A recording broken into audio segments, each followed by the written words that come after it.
All right. One of the things I love about what we do here at Sports 360 is the mental health and sports side of things. I figured a couple of years ago, I started to see where I was talking to former NFL players or just athletes in general that were going through stuff, and people were going through stuff. And then the pandemic hit and lots of people were going through stuff. And the feedback has been terrific because people need to see the real side that we're dealing with anxiety, we're dealing with depression, we're dealing with anger, we're dealing with trying to figure out our space in life. You guys have heard me through the years talk to former NFL or former athletes and call them lost souls. They're trying to figure out what to do when it's all over, when they run out the tunnel for the last time, and now they go to work and they're not running out in front of 50,000 people, and they're not being given free cars, and they don't have the greatest parking spot, and they don't have free meals, and they don't have all this stuff. And they're just trying to assimilate back into society. So last week, I saw Kyle Murphy. You talk about a great Sun Devil and a great name with ASU football. The downside of Kyle Murphy is that he hangs around with Jake Plummer and Juan Roque. Those guys are dopes and nitwits, and I love them to death. But Kyle Murphy was one of the leaders of the team that took ASU back to the promised land. You know, ASU, we had Doug Haller on earlier this week from The Athletic, and Doug put it exact and succinct. Next year university is Arizona State when it comes to football. Well, next year we're going to be great. And we've been hearing that since the Rose Bowl team. And going to El Paso, all expenses paid, is not what it's all about.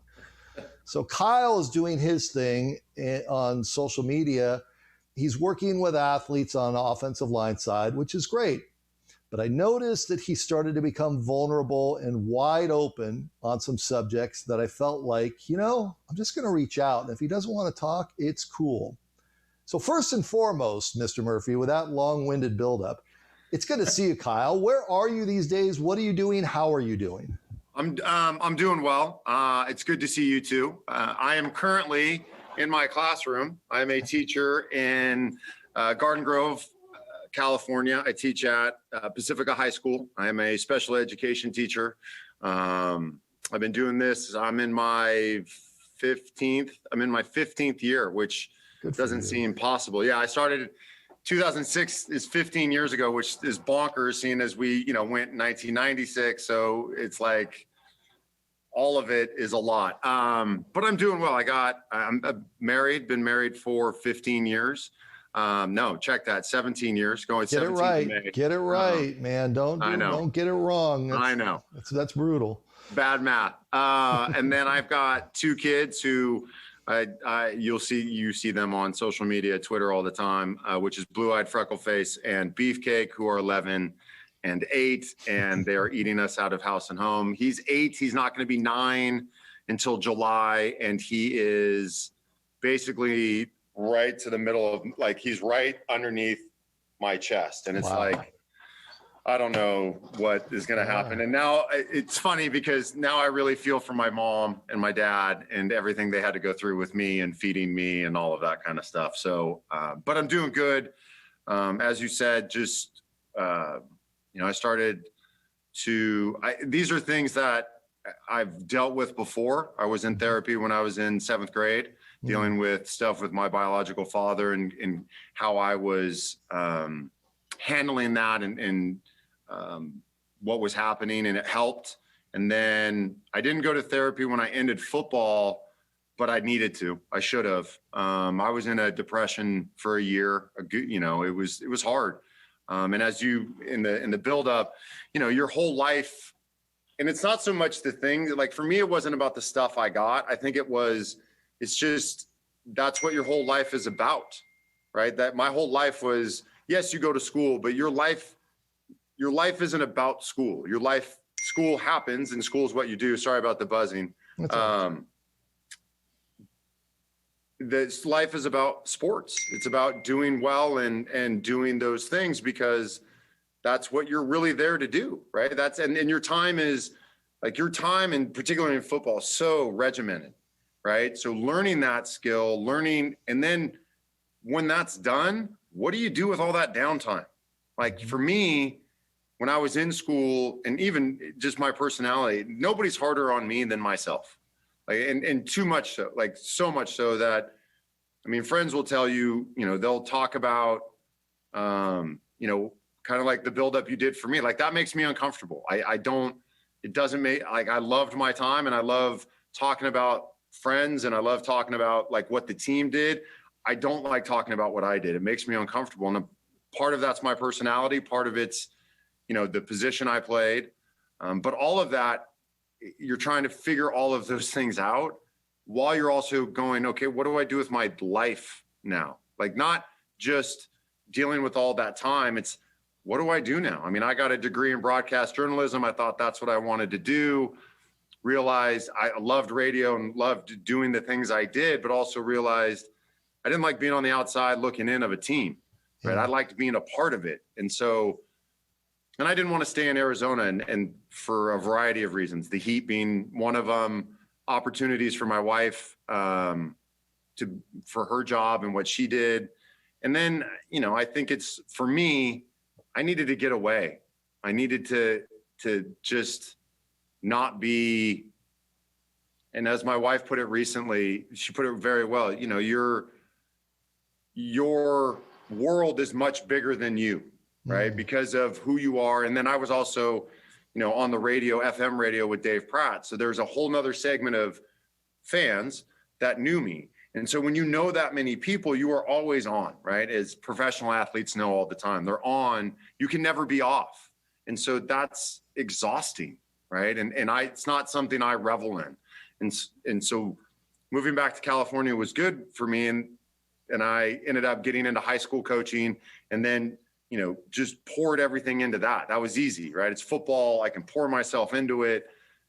And everything else was secondary, much like when I played. And then that ended. And then it was like, okay, now what do I do?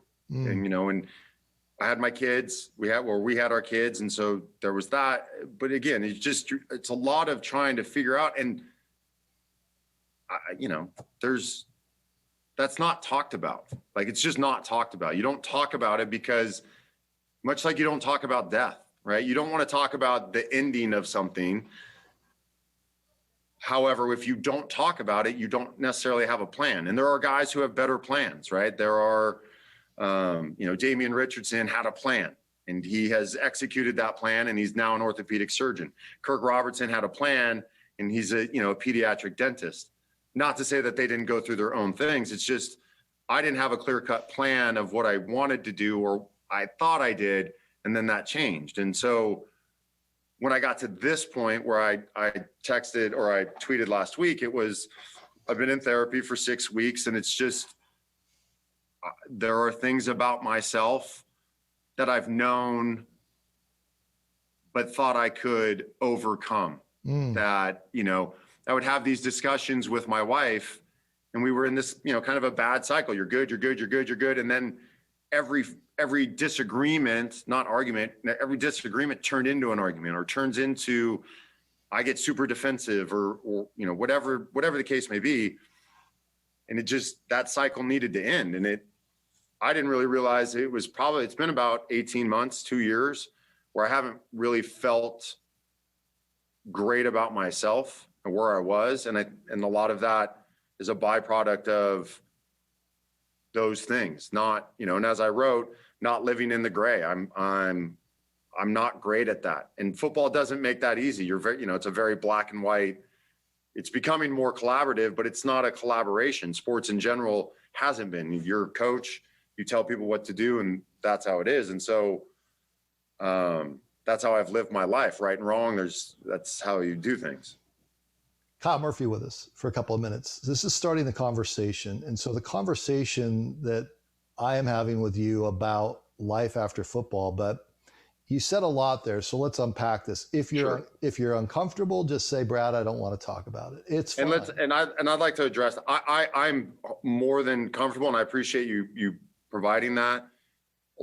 Part of the reason why I tweeted that out is because I want people to know that it is okay. It's okay to talk about how you feel. It's okay to not be okay. It's okay to be vulnerable because I don't think, and it's not, I don't think, not enough, and particularly men, feel comfortable being that way because of the stoic nature in which they're raised for the most part. So I'm an open book. I'm happy to share, and I think it's important that people hear, as you have had others, that athletes are people and that we go through stuff, and this is how you manage it. It's you deal with it. So you mentioned earlier that you went through some stuff with your biological father. Mm-hmm. What happened? My parents divorced when I was 3. And it was just me and my mom until I was 6. My mom remarried my dad, who I refer to my biological father as my father, my dad as my stepdad. He's been with me since I was 6. So I'm 45 now. So, he's been with me, for 39 years, a good stretch. In fact, he just had partial replacement knee surgery. And it's very funny to your 45-year-old son giving the 69-year-old dad the advice on how to handle that. And then, my father, he's a narcissist and always has been. And I've always been the parent. I've always taken care of him. I've always had to push my feelings aside in order to keep that relationship going, right?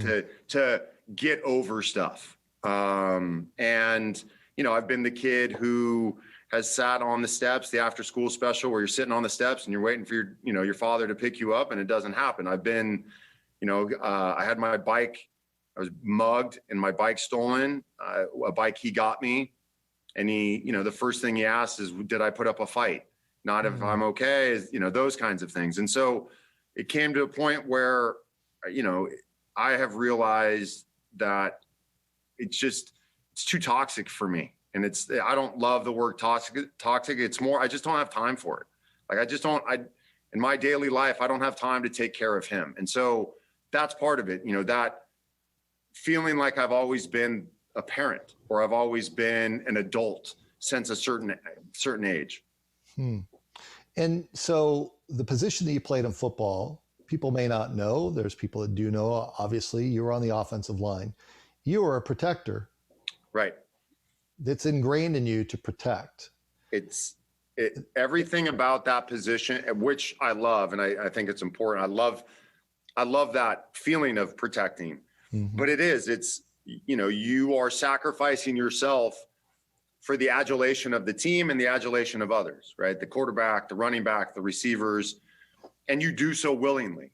And you're a part of a group. You're not, while I'm Kyle Murphy of the ASU team, I'm part of that unit, right? It's those 5 guys. So when you're playing, yes, there's you, but it's like, well, how's the offensive line playing?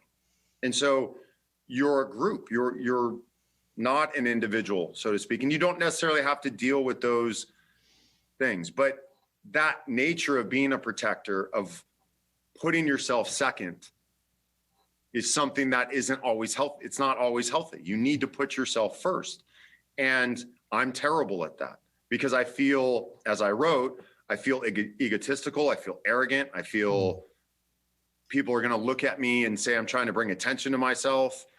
What I wrote on Twitter took me about an hour because I was trying to be very deliberate with what I was saying, that it was more like a blog in which things, kind of stacked off one another, but also being very cognizant of what I was saying, that it wasn't so much, hey, look at me, more, these are the things I'm dealing with and here's how I'm dealing with them. And so, but that gives you kind of a look inside my head. Like that took me an hour because I'm so ingrained to think that way. And that's not a bad way of thinking. It's just, it's a reshaping that I have to do to make sure that I'm taking care of my needs and doing so in a way that isn't at the expense of others. Right. So let me jump in here. So when you're talking about that, so the relationship with your biological father, you just have said, I can't take care of you. You are all about you. I have to take care of my wife. I have to take care of my kids. I have a job to take care of these kids at school. And I just don't have time for this because it's just too much of a burden on me. And is that what essentially you're saying, Kyle? I will say it even more succinct. I haven't talked to my father on the phone since 2006. Mm-hmm. So, and there's a lot more that goes into it, things that happen. But ultimately, it was that I had a conversation with him in December of 2006 about issues that I thought we needed to deal with. Right. And I said that to him, like, not quite so eloquently. I just said, I can't do this anymore. Like, I can't. I can't. And so on that day, I just was like, because again, I had, to give you a little bit more backstory, when I was 18 and I came to Arizona, I hadn't lived in the same city as my father since when I lived with him in Georgia for 6 months or for 3 months during the summer. And then when I got my scholarship and I moved to Arizona, he moved. Oh, okay.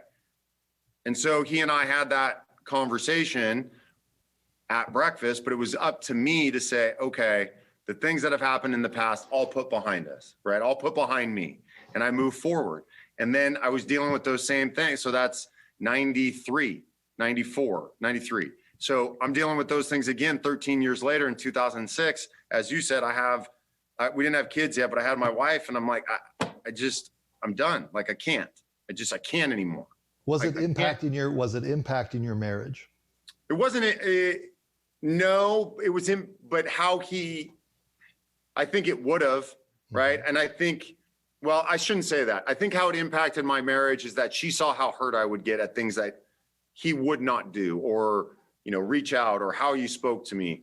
That's how it impacted. It didn't, like, in terms of us, how we got together probably made us stronger because she was there for me. But do I love my father? Yes. That doesn't change, right? Like, I love him because he's my father. And there's parts of me, my laugh, like my nose, certain expressions I do, like I hear him and see him in me. So it's not like I can avoid him in that respect, but I'm not going to give up my time to deal with nonsense that he refuses to change, that I've had that conversation with him. I can't get into that circle with him because he's not going to change. He's 68 years old. He's lived on his own since he was, in his 50s, 40s. So he's not going to change. And that's okay. I mean, here's a perfect example, Brad. He's seen our kids because he's talked with my wife on Facebook and done things like that. She just put out something on Friday that said, hey, if you're ever in town, hit us up. That's the first time I have said that is okay to say since 2006. We have not heard a response from that. And it's like, that's the kind of thing. I put myself out there and it's not reciprocated. And for me, it then takes me back to how I felt, that here I am putting myself out there, here I am trying, and it doesn't work again. So those are the kinds of things, like, for me, that's easier for me to do since I did it so long ago. But again, putting myself ahead of others is not, it's very difficult. And walk me through counseling. So this has been in the last 6 weeks that you have had all of these emotions stirred up, and it's just time to do something about it. So the last 6 weeks of counseling, what has it been like, and has pushed you to the point where you finally reacted, put it out there on social media, and are trying to figure some things out in your life right now? It's, because I had been in therapy before, it wasn't as daunting I wasn't as nervous. I equate it to almost like an addict. You have to be ready for it. People can tell you to go, people can encourage you to go, but unless you feel ready, right, to be vulnerable, to be willing to open up and share what you're going through, it's not going to be worthwhile. So it was in that cyclical approach that my wife and I were going through, where it just wasn't changing, right? And something had to change. Like, we can't keep living this way. Otherwise she and I aren't going to make it. And that's not okay with either of us. So, you know, I reached out I went through my insurance, and just what I did, I just started looking through names and looking through places that were close to my home. What were you looking for? It's hard to put that into words. One of the things I do really well is I can read people really well. I'm very, like, my instincts are pretty good about that. And I was just, if a name popped off, like if it was close to my home, if the name, if it's something like it connected with me, right? Like if I read it and I was just like, yeah, let me try that. And I called 4 different places, and got a call back from 2. And the place I ended up going with had the earliest appointment they had an appointment within a week. They asked if I wanted a man or a woman. I said a woman. I had therapy with a woman before. It's odd, and I've shared this with a lot of people. While I'm a football player and that manly aspect, I'm very in touch with the feminine side of who I am because of my mom, and she's a therapist, and that's a whole nother story. But, how she raised me, and I was raised around women. All my cousins within 10 years older than me and younger than me are women. So having that has shaped me, and I'm in tune to that. So I wanted to have a therapist who was a woman. And so she and I, our first session, it's just kind of a get to know you session. Like, hey, what brings you here?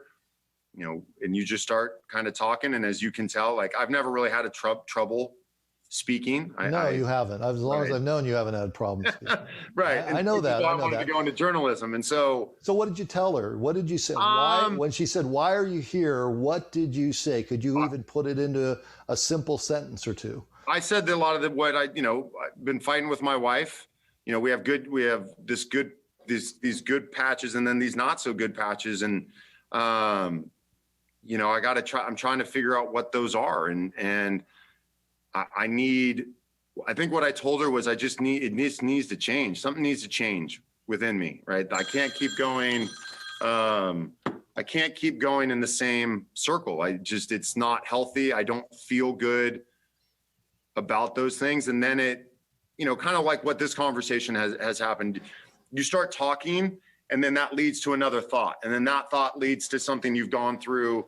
And then that thought brings you to realization. And that, like, the thing I really like about my therapist, and everybody's different in terms of the style, she validates what I'm saying, right?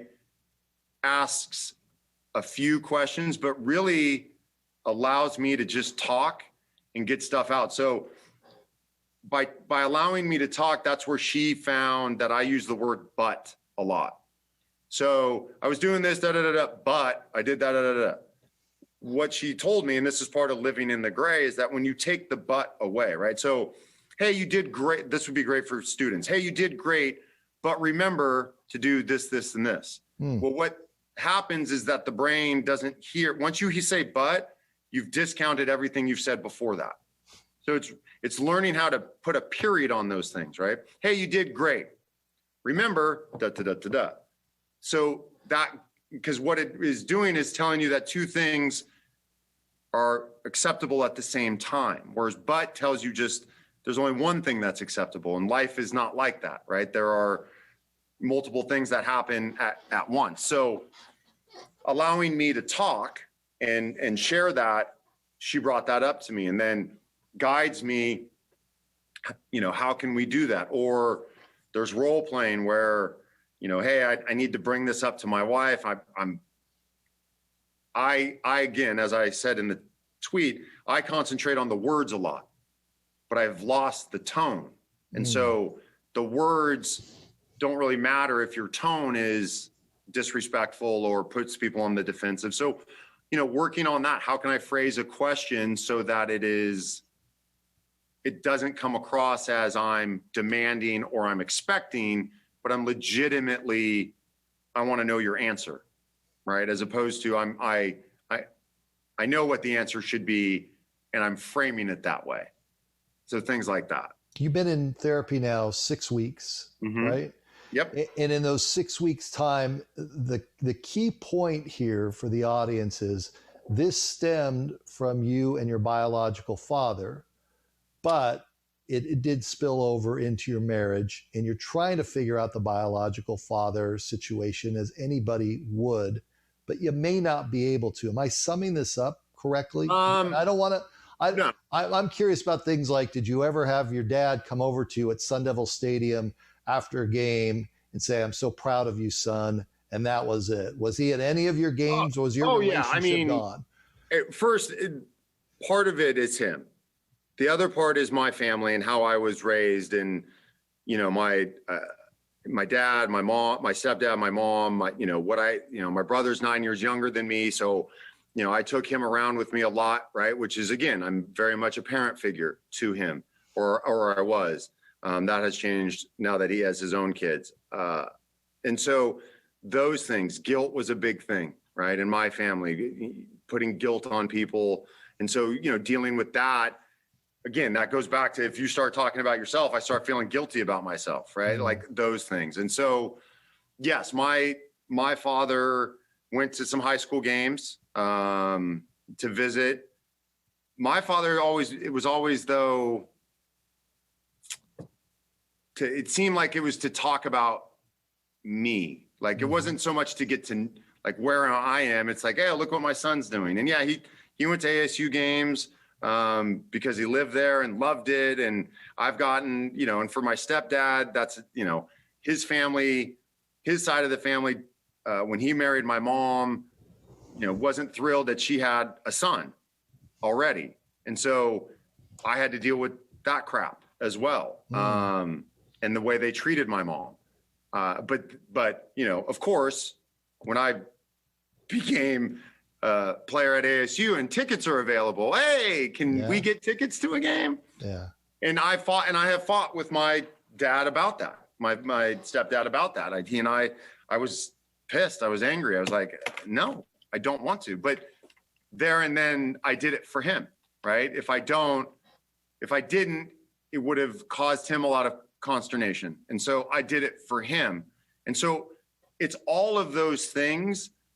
And for me, it becomes about expectations and what I expect. I expect people to, again, I'm a very giving person too. So, I expect people to be like me, and people aren't like me. People don't always think of other people. And so what that then does to me is it angers me. Like I get pissed off. And that stuff will happen in my house, right? Where, I make coffee for my wife every morning, but if I have asked a few different times to put something away or not have something somewhere and it doesn't happen, it's like, because I look at it as a courtesy thing. Like, here I am asking and it's not done. So then I take it as disrespect. That's not how it's intended. It's just, could be whatever. They forgot, something else came up. Sure. But I take it as it's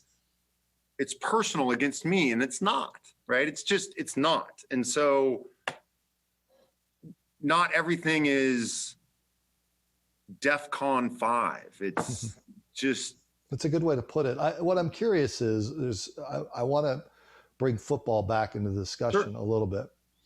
So when you're at Arizona State, Coach Cazzetto, Coach Snyder, did they know what was going on at home? Did they know what was going on with you and your father, your biological father?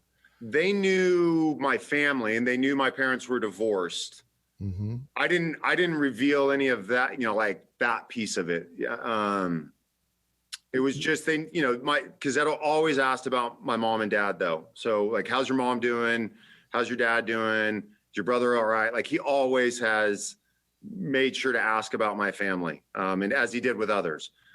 In terms of my biological father, I don't know that anybody knew anything. I mean, probably the person that probably knew the most was Glenn Gable, because Glenn and I were roommates, and he, that's how it works. That's how it works. Yeah. I get that. So none of your teammates, because that team was so close. Yeah.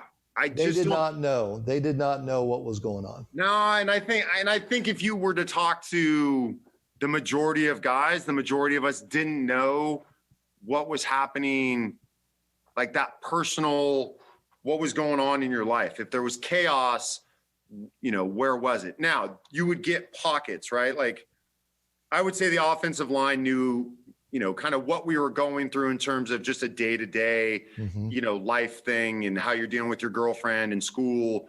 But we didn't really talk about, the existential life crises that are happening. Late 90s, you're not doing that. Late 90s, No, you're just not. You're playing football. That's just how it was, right? Yeah. And Pat and I remember Pat and I had, Tillman and I had some, a couple really good, deep conversations, but we still didn't get into the personal aspect of what we were going through because, again, you're 18 to 22, you're, testosterone laden, you're not, yep. And you haven't been taught in terms of from football that's okay, right? It's still seen as a sign of, it's changing, I think, but it's still seen as a sign of weakness. You're not tough enough to deal with these things. You're not strong enough mentally to overcome. Like, man, life is hard. It's really, really hard. And, parenting is the hardest thing I've ever done, ever. It's, and so all of those insecurities and things you don't like about yourself are magnified, right? Because I start then worrying, because I see things that my son or my daughter does. Oh, great, I'm passing this along. I don't want to do that. And, like my daughter says, I'm sorry. She says it all the time because and I'm getting out of the habit, but I say it, right? If I'm in your way or I bump you, like, I'm sorry. Oh, my bad. Oh, and so you're constantly putting yourself at fault for stuff that's not your fault. It's just stuff that happens. And so that kind of stuff. And so I think all of that was the precipice to me going and finally going, hey, I'm not, it's too much. Like it's time, something needs to change. When did you bottom out? Probably the last 6 weeks ago, my wife and I had another fight, another argument that turned into, just going back and forth with venom, like and trying what I have learned. And then what she and I have learned together is we each try to win the argument. Yeah. Right. We're trying to win. And she and I are both incredibly stubborn and we're both incredibly competitive, which is, not great when you're having an argument. TNT right there. Right. Man. And so, constantly trying to win. And then that boils over into the next day because you're upset with each other. And it's exhausting, right? It just becomes tiring and makes everything else that much more difficult because the person that you want to lean on or the person that you have next to you to support you, you're constantly bickering with or fighting. And that's the thing. It wasn't bickering. It was venomous. It was, we're trying to hurt the other or win. It's like, man, and I think you can talk to enough people, but I love her so much that I can't, it just, it wasn't working. It just wasn't working. And I wasn't feeling good. I didn't realize how bad I didn't realize how unhappy I was with myself, with how my behavior had been, how I'd been acting until I think it was last Thursday. I was driving into work. It was the day I posted that. And I just had a great sense of appreciation for where I was and what I've been through and what I have in my life and how thankful I am that I started therapy and just I can just feel that shift, right? Like, I mean, and I don't mind sharing that. Like my daughter, is in therapy and not for the same, give her the tools. She's in middle school now. Middle school is really, really hard. From figuring out who you are and you're going through, all of your changes through puberty. Give her the tools, right? Give her the confidence to say, hey, I can deal with this situation. I know how to handle that situation. So again, the bottoming out is just one more fight that just became the, kind of the camel that or the straw that broke the camel's back. Okay. Couple quick questions, and then I'll let you go. And I appreciate you being wide open on this, as you said you would. Do you think that anything football related with concussions has anything to do with where you are in life now? No, I don't. Do you think that you're going to get through this okay? Or do you think, Brad, as I'm sitting here right now, I don't know? No, I 100% think I will. Good. And I think it's a byproduct of the work that I'm willing to do, being vulnerable, being open. And as I've told some other people, the more I'm open about it, the easier it is to talk about, and the easier it is to deal with those insecurities, because you see support from the outside. Like, I got a lot of support from tweeting out, and a lot of people, and that matters. Like, it matters. It's why kids love to be recruited. It's why free agents want to be free agents, because you want people to be there to support you and to help you and to tell you that it's going to be okay, or that they've been through it and they can, understand. Like, empathy goes so far, right? It's such a big piece that I think as humans, we don't employ enough, being empathetic towards people. And so, and I think I know my therapist and I have such a good connection as to where we are right now, that it's only going to grow in terms of the work and what we find out and what I deal with. But yeah, I think there are more athletes that are successful in therapy because they get into that mindset of, like, let's do the work, like, let's work. It's work time. And it's just a different kind of work. You're lifting weights. You're lifting weights for your brain. You're lifting weights for your emotions. You're doing the 5:30 running the stairs, but it's just a different way of going about it. And to put a bow on this, if you were to give advice to people that are watching this saying, man, I am right there where he is, because you're not alone, Kyle. Right. You're not alone. So what advice would you give people?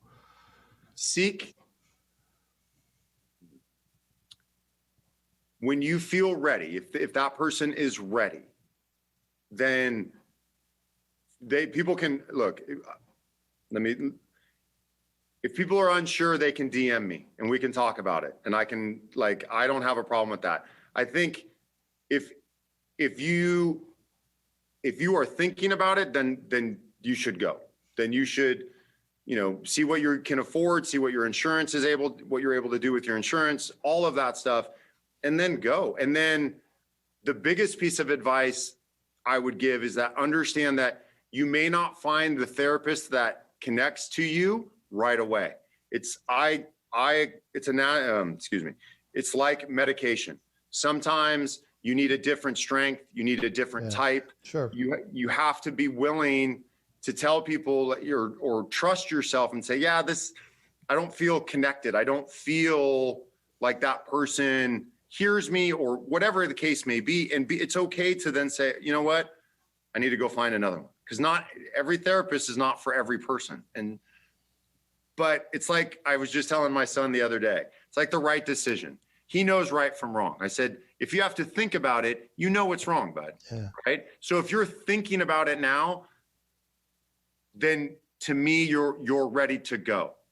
And it's scary, and opening yourself up and being vulnerable and sharing those things that you have kept deep down and inside of you for that long is hard. And it could take, it may not, and it's not a one size fits all, right? In terms of same thing, like, this is my progress in 6 weeks, but I've also, having been in therapy previously and then having a mom who's a therapist, I understand when you go, what, kind of what is expected, right? I know that I have to open up. I know that, and I'm comfortable with that. It may take you 2-3 sessions to figure out like where to start.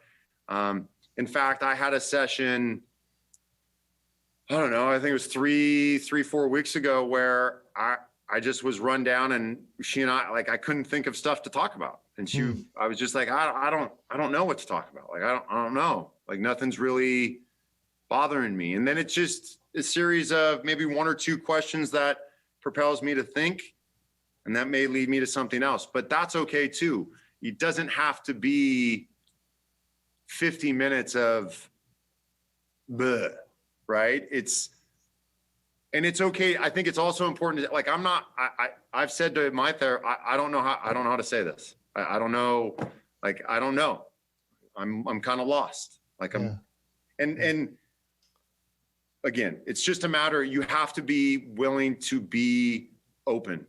And is there anything else that you want to add that I haven't asked you about what is going on in the last 6 weeks for you personally, or just from football? There are things that derive that have gotten you to this point. I think football helped me. I think I probably would have, it gave me a regiment, right? It allowed me to be focused. So when I was in that, when I was a teenager, when I was in college, I was able to really dial in and focus in on what I was doing because of what my goals were in football. I think the most important thing for young athletes is to use the resources at their disposal, right? There are more resources available. There's social, not social. There are, psychologists and mental health professionals that are on campuses. If you're thinking about it, or there's no shame in it, right? That's ultimately, as a football player, in any athlete, there is no shame in getting help. Ralph, and this kind of puts the bow on it for me, Ralph Amsden said it perfect. When your knees hurt, you get surgery, and nobody thinks twice about that. Same thing with your brain. As you were saying, you're lifting for your brain. You're taking care of your brain, and that controls everything, right? And yet there's such that stigma. So that's what I would say is seek help. There's nothing wrong with help. There's nothing wrong with not being okay. There's nothing wrong with struggling. Yeah, so ultimately, no, I don't think football made it where I am, didn't exacerbate it. I think anything that you pour your soul into, you pour all your time and effort into, and then that's gone, is going to leave you with a void. And then how do you deal with that void? And I've had that twice. I did it while I was playing, and then I did it while I was coaching. Didn't really deal with it after I played, because I got into coaching, and then I had to deal with it after coaching, and then avoided it. Honestly, I've avoided it for a while, and then just, as we've talked about, hit that spot where it's like enough is enough. Yeah. Proud of you. Thank you. Appreciate it. That's good stuff. Thank you for having me on. And I think it's super important that you're having these conversations, and that, that you're opening up the dialogue to it. And I think that's the most important thing.